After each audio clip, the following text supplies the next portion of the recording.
भने हामीलाई चाहिने अहिले नर्स कति हो त भनेर भन्दाखेरि हामीलाई चाहिने 4, 5, 6 लेभलका नर्स 4, 5, 6 है 4, 5, 6 लेभलको चाहिँ 21,234 आजको दिनमा चाहिन्छ यदि हामीले त्यो दरबन 33 पास भएको खण्डमा एउटा बाटो।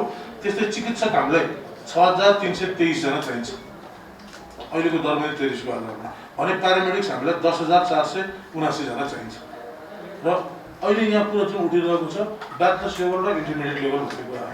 अब मलाई के इन्टरमिडिएट लेभल नदिने हो भने मेरा प्यारामेडिक्सको स्टाफ नर्स 7औं तहबाट सुरु हुनु पर्यो ब्याचलर्सको हो भने त्यो 4, 5, 6 लेभलमा कसले काम गर्नुहुन्छ मेरो स्वास्थ्य मन्त्रालयको धारणा।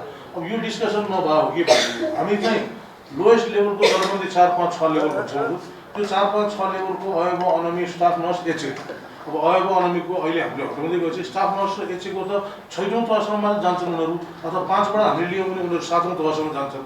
यो दरबन्दीलाई के गर्ने हो त जुन चाहिँ हाम्रो सङ्घ दरबन्दी हो सबभन्दा चाहिने मानपावर हामीलाई त्यही नै हो। अहिले हाम्रो आवश्यकतामा नर्स त्यस्तो हामीलाई 21,000 चाहिएको छ भने प्यारामेडिक्स हामीलाई 10,000 चाहिएको छ आजको मितिमा।